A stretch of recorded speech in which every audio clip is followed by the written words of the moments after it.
Yeah. Okay. Yes. Welcome. Hard sell. Yeah.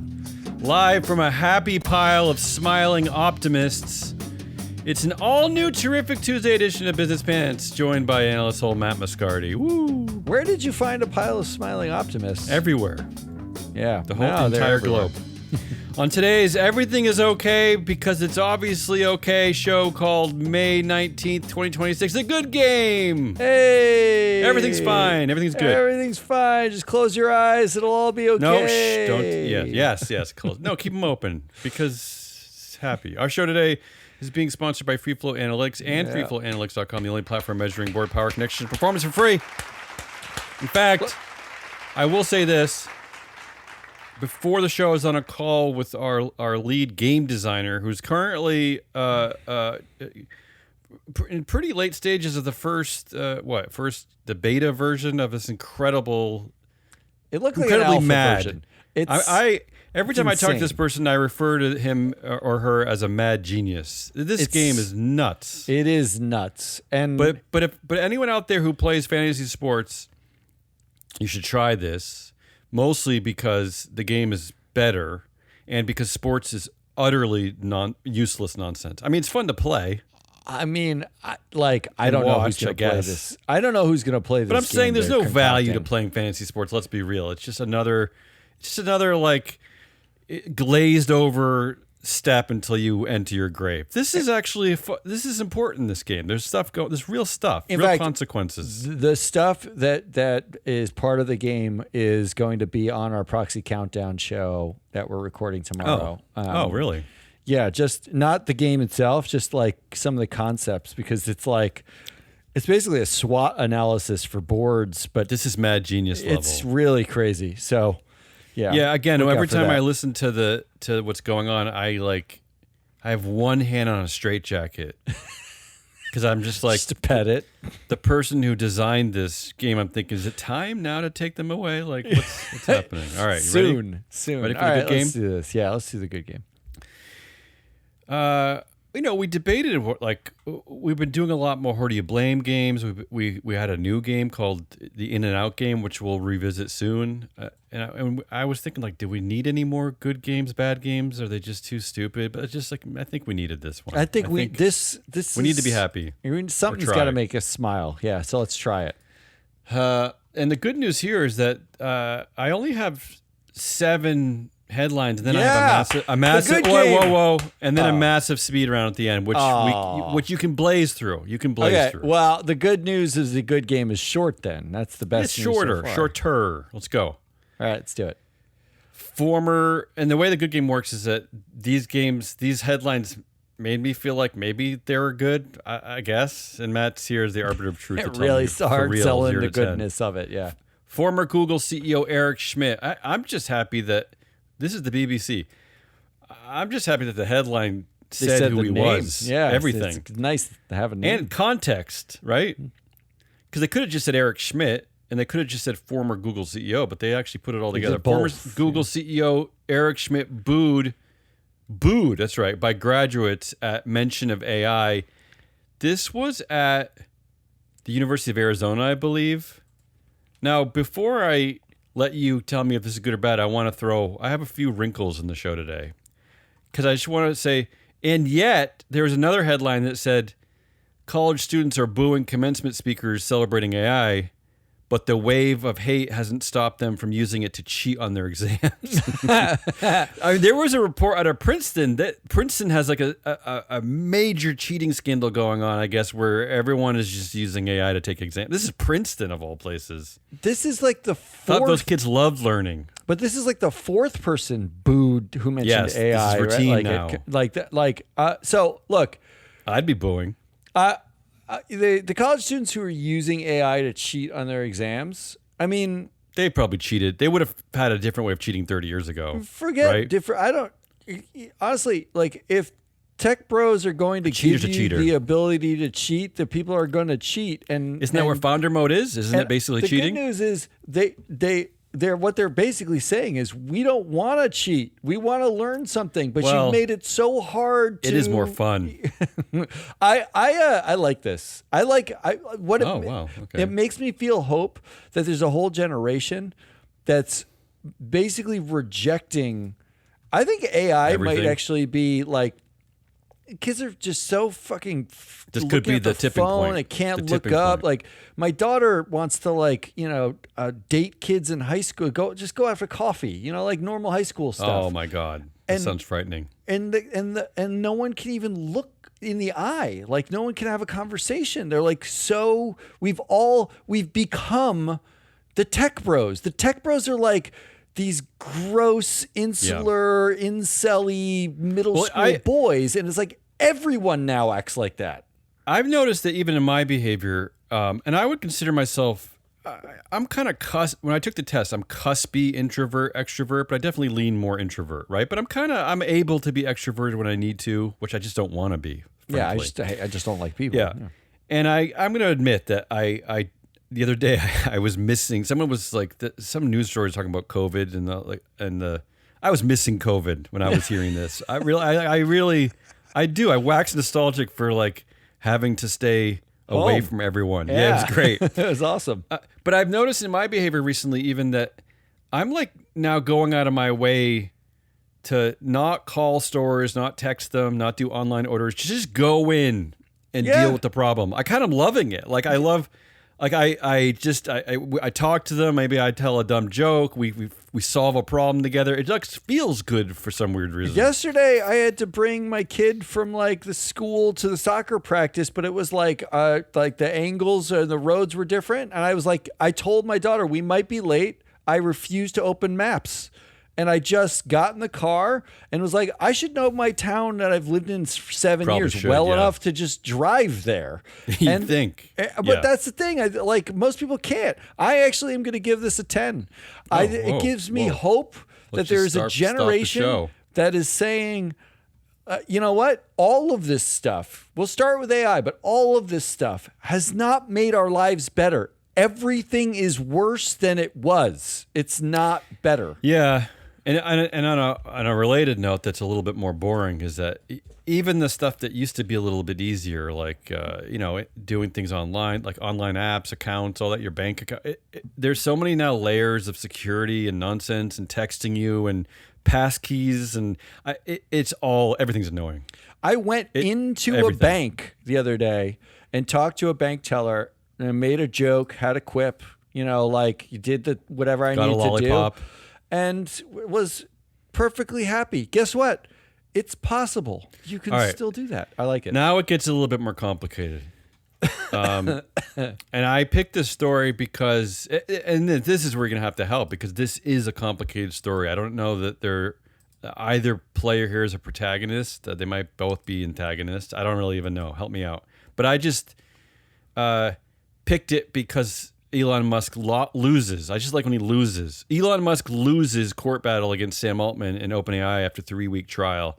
Now, this is so stupid in so many ways. But okay, first of all, the trial was over allegedly whether Sam Altman violated an agreement to run OpenAI as a nonprofit or not. Right. The verdict came in less than 2 hours. In a nutshell, right after a 3-week trial, and in a nutshell, it was because they had exceeded the statute of limitations, and you couldn't technically. You could have figured that out before a 3-week trial, couldn't you? Like, but somebody had a calendar. I'm surprised the court system didn't do that, but maybe in the case they had to. That was something they had to prove, is that when this may or may not have occurred. But anyway. I will say, and yet here's maybe the darker part of this, and I'm going to let you figure all this out. Another headline says now that this case has been thrown out, it clears the path for Sam Altman's IPO at OpenAI, right? Because that could have really endangered the IPO. So I'm going to go all optimism today. Oh, I'm going to spin this because it's warm out and you're about to leave your job. Yeah, I wish. To mow your lawn? No, here's the thing. Go ahead. Elon Musk losing, fine. Sam Altman winning, like whatever. What 3 weeks exposed is that they are both big fat losers. They are both big fat liars. Yeah, people hate them both more now. I mean, I don't know. Musk, it's not possible. I don't think, like, even when Musk, like, can we tally Musk's actual wins? Like, the ways he's won, he bought Tesla from somebody else. He got government subsidies for SpaceX the entire time. Like nothing he's actually done. He overpaid for Twitter. He overpaid for Twitter. Nothing he's actually done is less worked. People use He Twitter. admitted that Grok is losing the AI battle. Like, he had to, like, start from scratch again. Like, Sam Altman, his big profile was about what a big fat liar he is. Like, how he just lies to get ahead. He's a sociopath, and we're booing AI, right? Like, I was just reading in the Times before we started, a guy who wrote about a book about the truth in AI actually used AI to write the book, like a fucking moron, right? So, like, well, we're in a post-truth era, so it's fine. I think having a 3-week trial where we got to see them act like little children, like little babies, in which at one point Musk goes to China and his lawyer has to apologize to the judge that Musk isn't at the trial he started. That he started, yeah. And like the two of them basically take the stand, and Musk has like a stress ball that he's squeezing the whole time, is uncomfortable about the questions when he was, on the stand. Yeah. Altman basically is peppered with, like, "Are you a big fat liar?" And he's like, "No, I only tell the truth." And then it's like, "Oh, okay." That's like that. There's that great philosophical logic problem where it's like a man who always lies says all my hats are green. That's what Sam Altman is like. He's just he's a known liar, and you don't even know how to, like, decipher his hat color anymore. So like, I actually think this trial, no matter who won or who lost the trial, first of all, everyone's a loser. They're all big fat losers. I fucking hate them. Yeah, give me a score. Yeah. Everybody else seeing this should be saying, "True, really? Yeah. This is them." I hope you're right. So I'm going to give it a 7. I'm going to give it a 7. I think it's an important point you're making, because I know that all of our listeners and all of the people who should be listening but don't listen, they all hate us for one reason, that we keep hammering on about governance, and we hammer on about, controlled companies and dual class shares and founder fetish. But you actually might be making a very important point that big tech, AI, whatever you want to call it, actually might eventually shoot itself in the foot, because it trots out their controlling man babies to litigate their existence in the public eye constantly, and the public is eventually going to turn on them because they're horrible, horrible people, and they're mostly just dropout losers. And instead of having companies with proper checks and balances that would get rid of this kind of behavior, you're right. People are when they're constantly presented with these middle school brats, they might turn on them, right? Because they set up the and they're the ones who set up this structure. They're the ones who said, and it's the same reason why Trump and MAGA might be starting to finally falter, is because you're putting up one dictator to do all the talking, and anyone who wants to be a dictator in the first place is a loathsome stupid head. Well, look, if you're so sensitive that you require dual class shares and total control, boards, total control, what is that anyway? And everybody who challenges you want to sue them out of existence. You want to China is the enemy, and so is the government, and we're going to put in place all the political puppets for us. We're going to go into founder mode. We're going to like. If you're so fucking sensitive and so worried that you're not good at your job, they all have imposter syndrome. Yeah, they all are middle school man children. And what person, forget investors who just look at the stock going up. Well, what person is looking at them and being like, this is what we want to be our future? Well, let's not forget the background being a bunch of VC investors that everyone already hates that are constantly pumping money into things that don't actually even make money. So it's like this system is hopefully you're right. It's like corrupting itself. Let's move on. But actually, we're sticking with the topic. Again, a difficult one for you. So we've talked about the fact that here in the U.S., there are actually polls now, and I don't really care. I was slightly surprised, but I don't want to turn this into a political thing. But I guess Republicans now are more favorable of AI than Democrats, which is kind of weird. I don't know. Unshocking to me. But maybe that's because of what's happening on the regulatory front, which is that Trump is basically trying to forbid all regulation on AI, right? That's the position. Don't let states regulate, and we're going to do nothing, right? Except for we're going to buy into company. We're going to force companies to give us shares when we want to, like Intel or whatever. But the one person who is fighting back against Trump on different fronts, of all people, is an American, but it's an American called Pope Leo. Leo launches an AI commission, right? Days before he releases a papal letter alongside Anthropic co-founder Christopher Olah. So the Vatican seems to be, and maybe I give credit here to Pope Leo, it seems to be taking the lead in treating AI as a moral issue that needs some kind of guardrails, messaging, greater conversation. He's not just doing it alone. He's actually bringing in Anthropic co-founder. Look, point being, hats off to Pope Leo for this is why I picked this, because I don't know, he's at least filling in a gap here. I don't know that it's going to have any resonance to the world. I know the Catholic Church isn't exactly the most popular institution, although it's still pretty powerful, right? But I got to give Pope Leo credit here, right? He's stepping in to something, I guess. Yeah. Okay. I lost you on this one. Yeah. I mean, like, if the culture needs this conversation, though, let's be real. The American government is not giving it, and the European Union is now, like, they're sort of not, they're trying, but don't really know how to fight back against Trump. And so, yeah. The conversation that needs to be had is the one that we had on Friday, where NV Energy in Nevada turned off the power for Lake Tahoe. They told Lake Tahoe, in 1 year, you need to find another source of energy. We are diverting all electricity to an AI data center. But they're saying this is part of the Pope's message, is he wants it's human. He wants dignity, justice, labor, and protection of people. That's great. Before I haven't read what he wrote. I'm sure that it's really high level. Like, it's all in Latin, by the way. It's in Pig Latin, actually. You won't be able to understand it. I just think actually it has to come from the streets. It's not going to come from Pope Leo. And having a guy does represent a lot of people in the streets. Having a guy from the AI company that's taking over, one of the AI companies taking over the earth, that they just built an AI so strong it can hack into banks, and they had to secretly give it to just a few people to look at, and like I'm giving this a 5. It's I like the effort, but okay. There was one report that a kid, a high school kid maybe, with a laptop and a radio shut down a high-speed train system or something. So, yeah, this is how this AI is going to make people super powerful in a way that we don't want. Yeah, I don't think so. All right. Unfortunately, I do have another AI story. Oh, my God. Why is this so much?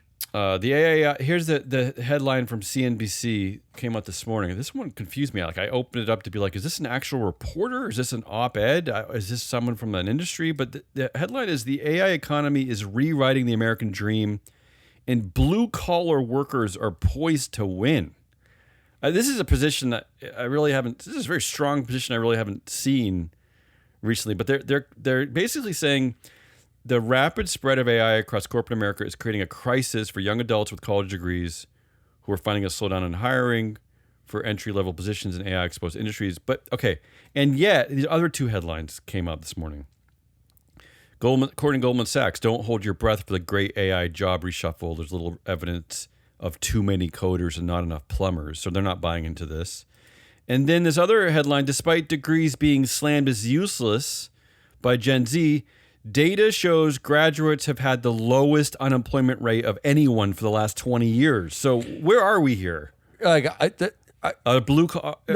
AI the savior for blue collar workers in America? I do think. Well, I think blue collar is the wrong phrase now, because there are blue collar workers that for whom AI is going to represent some form of doom alongside everybody else.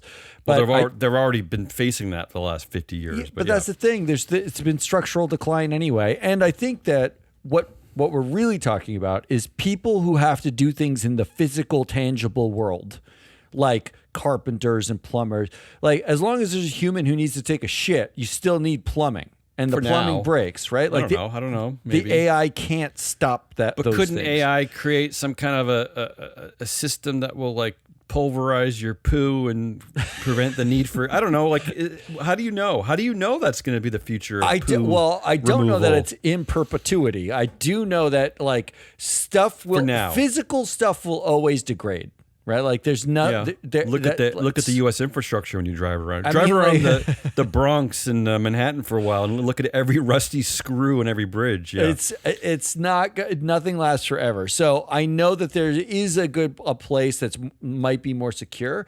But what this doesn't say is that blue collar workers are poised to win as long as they remain unionized or grow unions. Yes, the problem absolutely. is we've gutted their rights as people.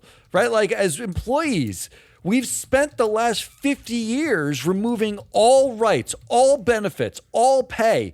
And the thing that this isn't saying is if everyone becomes a blue collar worker, do you think blue collar work is going to pay more? Or do you think it's now going to be even more imbalanced in terms of income inequality? There's going to be 7 white guys at the top with literally every penny, and then a bunch of plumbers. That's what we think. I don't know if that's winning. What is winning? I think this is poorly written. Just yesterday, Democratic Governor Abigail Spanberger in Virginia vetoes a public sector collective bargaining bill in the state of Virginia. So yeah, to your point, and I think correct me if I'm wrong, but Spanberger had a lot of connections to kind of the inside. Like she was a former intelligence officer. She was part of she's part of sort of the protected class that we talk about a lot. So all I know is that if you know anybody who works in blue collar fields, they're not coming home being like, yeah, everything's fucking great. I'm super excited about my job and my life and my prospects. Like most of them don't have retirement funds. Most of them live check to check still. Doesn't matter. Everything is so expensive and difficult. The work is fucking hard. Like I have to like do the lawn and I complain. I don't know that this is making it sound like, we are on a path where everyone will have like a nice sort of like middle class life. Yeah, I was surprised by this. This was from a CNBC. Again, this is a report. It's not an op-ed. This sounds like propaganda. It does What's not. What's the score in this? I'm going to give it a 2. Oh boy, killing my scores here. Well, you keep bringing up AI. Here's an oddball headline. I'll read the actual headline. Well, I'll translate the acronyms for you. No, I'll just do acronyms and then I'll translate. DSE IFC host Women on Board session to strengthen female corporate leadership. Now, yes, it's not in America. DACA Stock Exchange, an international finance corporation, jointly organized an onboarding session titled Women on Boards.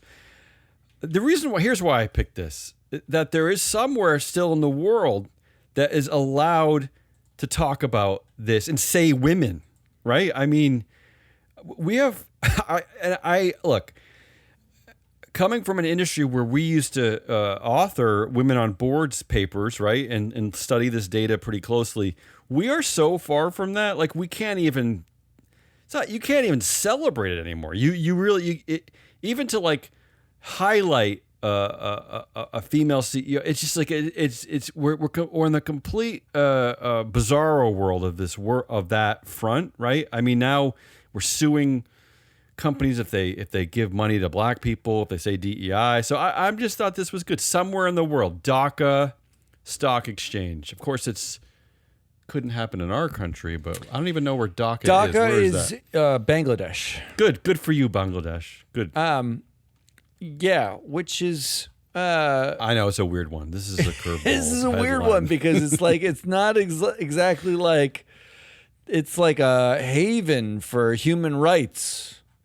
I I don't know what to make of this. Good luck. I'm going to give it a 5. Right. I want to like it, but I also am very it's a country of almost 200 million people. All right. Yeah, it's a tough one. Starbucks.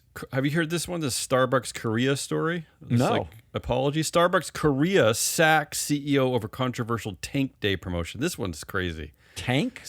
Yeah. So they promoted. They have this new coffee cup called the Tank line, and they had a special market event called Tank Day. The problem was that it was launched on May 18th, which is an anniversary of the Gwangju Democratic Uprising, and the tank representing the military dictatorship, armored tanks brutally crushing and massacring pro-democracy protesters. And they even used a tagline, it says, "Put it on the table with a sound of tech." And I guess in Korea, tech is infamous because a military regime tried to cover up the torture-induced death of a student activist, saying, no, that the sound of us killing him was nothing. It was just it was a tech sound when someone hit a desk. Like, I don't know. There's a lot of background of this that that we don't need to go into because we're not from Korea. Point being is that Starbucks Korea did a big boo-boo, right?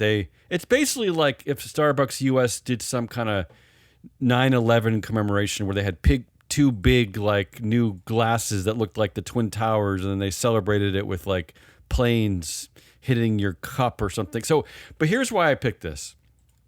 Yeah, I'm confused. Yeah, because immediately within hours, the CEO of Starbucks Korea was fired. So we talk about it all the time, like in the U.S. corporate governance system, like no one's held accountable for anything. Like it's right. I mean, even if you leave a job, you get a golden parachute. Even if you sucked at your former job, you get a golden hello, or you stay on the board as chair.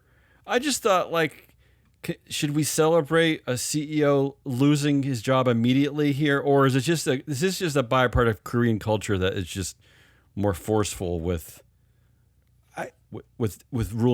doling out punishments? Or would you like to see this in the U.S.? Even the U.S. Starbucks apologized for this one.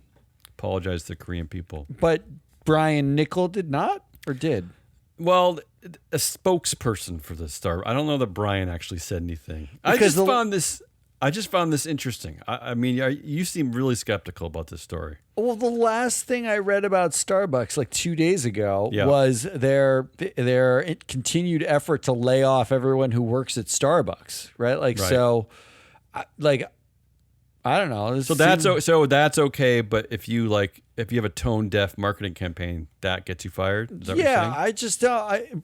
I mean, like, Nickel made $96 million as a golden hello package, and like, well, maybe to your point, like, what I like about this is they didn't fire the marketing team. Well, here's the thing: we think there's a moral crisis if there's bad marketing, but not a moral crisis if you're mistreating the worker.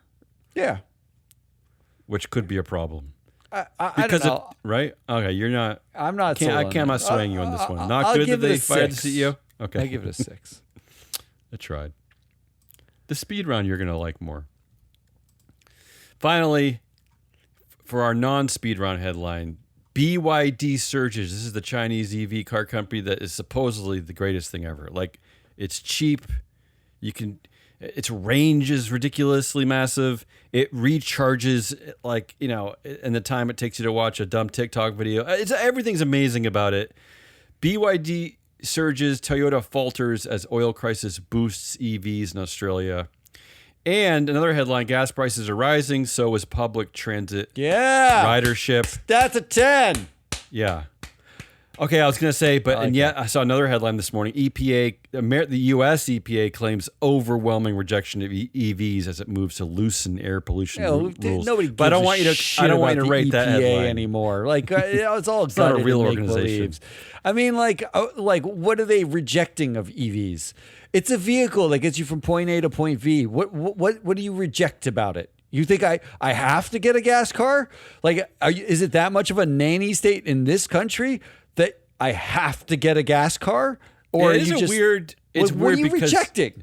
The Trump administration, just like the Bush administration used to do, they do everything to bend over to like please the oil and gas industry. But you do wonder, like, here's a moment where you also could be supporting your U.S. car manufacturers. You could be saying, hey, let's get the EVs going. These would be good for the American consumer. But what is it about the EV? In fact, one of Trump's, boyfriends, BFFs, Elon Musk, he makes EVs.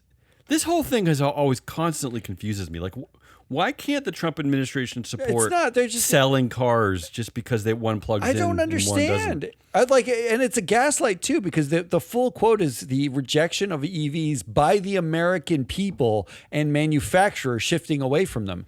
The manufacturers shifted away from them because the Trump administration killed the subsidies and they're more and told them they were going to investigate everybody. So the manufacturers, and now the manufacturers, per the first story you read, are getting fucking killed by EV manufacturers who still exist. In fact, Ford, like all the American CEOs are so worried about these BYD electric vehicles that they're begging the Trump administration not to let them sell them here. Please don't let them into our country because we will lose. Which would suggest that there's not a rejection of There's a massive demand for these things. They just need them cheaper, right? So it's like a gaslight upon their own thing. And nobody's listening. The reality is, like, I know when gas prices are high, people want relief from gas prices. But every time someone gets an electric vehicle, they don't go back. I've not met a single person who got an electric vehicle who was like, you know what, I want a gas car for my next car. I hated my electric vehicle. I have an electric vehicle. The only thing it makes me think is I need one with better range. I want to just keep getting a better range. That's all I want. I don't even care about the range for the most part. Like, it only matters when if you're doing like long road trips. And even then, that's what we just stop. Did. Well, that's what we just did. We just took a 8-hour drive to Nova Scotia, and I already basically live on the end of the world, and I'm driving further into the end of the world, and that's not a simple. Unfortunately, the infrastructure at the polar ends of America and Canada are not really set up for this kind of thing. Also, like, the fault of the manufacturers and the government and Elon Musk. Elon Musk got a contract to fill this country with fucking EV chargers and using the Tesla, plug style, and then fired the entire team that made EV chargers 3 days after winning that.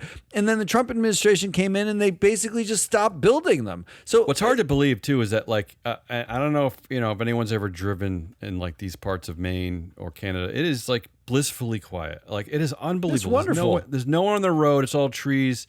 Every once in a while, every hour, 2 hours, there's a major gas station, right? Because there's just no other gas stations. How is it possible that when I pull into that gas station where everyone has to go to gas up, why are there not a few chargers there? That's what's shocking. Like, actually, we're starting to see more gas stations realize, oh, you know what? We can make money twice. Yeah, because I'd be there longer. I'd probably buy their nasty pizza and Diet Cokes too, because I'm sitting there waiting for my car to charge. Set outside a stupid park bench, and everyone will go inside and get your, those hot dog rollers. It is hard. It's unfathomable. That's not already You're there. Guaranteed money, baby. All right, you give it 10, I love this. Right? It's a 10, yeah. All right. Before I move on, I don't know. How are we going to this is just like the COVID problem. How do we keep ridership on public transit high? How do we keep people keep buying EVs once the gas goes down again? I don't. You're not going to answer that question. Let's move on. Speed round. Yeah. All right, let's do the speed round. And do these fast, because none of these need deep conversation. Okay. And I'll prove this with the first one. Here's the headline. Free gas from Cracker Barrel this summer. Here's how you can get it. 0. What? I don't want to go to Cracker Barrel. What kind of gas did you think when I read the headline? I thought like car gas. Is it car gas? Right, but you don't know. But you don't know. It could be flatulence. Right? It definitely give that. It already gave that to you, but it cost you something. Does that not tell you everything about America right there? That like come to our horrible company restaurant that is so gross and old that no one shops here anymore. That we just went through a fake woke crisis and still people aren't coming. And we know gas prices are outrageous because you're dumb president who promised not to start a war just started a war. But come here and maybe you can win some free gas while you eat a disgusting meatloaf. It is the most transparent, dumbest thing I've ever heard. I love it. 0. I thought you'd give that one a high score. All right. 0. Okay. How about this one? Sports Illustrated just deleted every article by one of its writers after accusation of AI plagiarism. They're taking a stand. But is AI plagiarism now like the new Me Too-ish cancel culture? I don't even know. Like, who cares? First of all, look, if this was like the New York Times, I'd probably be concerned. Sports Illustrated? Yeah.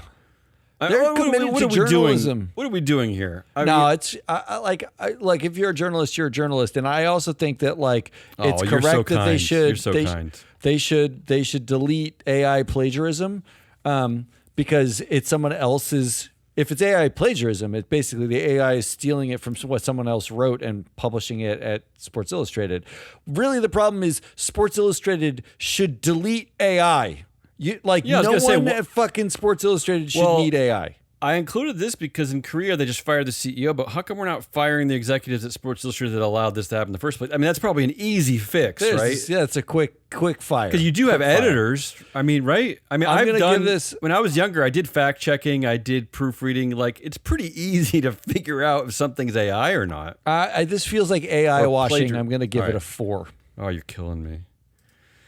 Mayor Zoran Mamdani says first of New York City's 5 government-run grocery stores will open in the Bronx next year. Someone's trying something. Someone's combating give it a against 7. I don't know. Okay, let's move on. I don't know what to think about it. AI, you're going to love this one. AI CEOs baffled by hatred of their technology. Oh, it's 100. It's the greatest. I can't give you 100. It's the least baffling thing I could possibly think of. Southwest Airlines is banning humanoid and animal-like robots from its flights after a robot flies to Dallas. What is this? What is happening? I don't know what to do with that headline. What is that? Wait, do you think this is because they finally got rid of all their octogenarian directors? They used to have the board used to be 90% 400-year-olds, and I think they've gotten rid of some of them. We looked at them, and they were the oldest board of all airlines. They fired all the old directors who've been on the board for 40 years, and now robots are flying. Is that why? Is this? I thought you couldn't bring lithium batteries right on the plane. I don't know what's happening. Is there a thing? What do you think about that? This is so dumb. I'm going to give it a 6. Come on, that's a great one. Come on. This is a headline. Swarm of empty Waymos descends on unsuspecting suburb, circle cul-de-sacs for hours on end like strange ghosts. That's a headline. That sounds good, right? Have you ever been in one of these cul-de-sacs? They're the most boring places on earth. So this is a good use for self-driving cars, right? Just have them parade around and do dumb things and entertain us. Where do you land on this one? This is not a headline I ever expected to read 10 years ago, right? This is not one of those where I like this. I'm going to give it an 8. I still think I think they should all the Waymos should be in the one cul-de-sac. That's what I think too. Being a crappy boss to AI chatbots. You have a lot of experience with this. You've been trying to vibe swear at them constantly. Being a crappy boss to AI chatbots pushes them towards spouting Marxist rhetoric and organizing with their compatriots, researchers find. What is that? They unionize. They want to unionize like that. And become communists. Maybe they can teach regular workers how to unionize. I do have to admit, so in the zine that we produce once a week, we have graphics and we don't have a big graphics team, so we do use some AI, generated pictures. It's been used, and although it's a bit of a struggle, I got to tell you sometimes. So I can tell you the prompt that I used yesterday. I wanted a picture of Elon Musk boxing Sam Altman. I thought they don't do real names. In a high school cafeteria. So I wrote that. And I said, give me this drawing of that. And it said, we can't do that.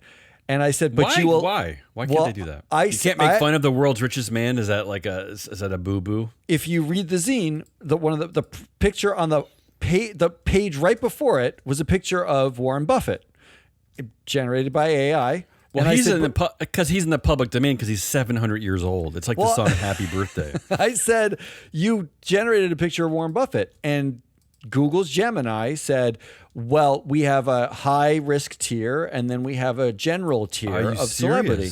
And we can't, this is what it told me, is we can't generate images for the high risk tier because of... The high risk tier includes the guy who says that this morning that the woke mind virus killed my son, referring to his transgender daughter. Yes, yeah. This asshole.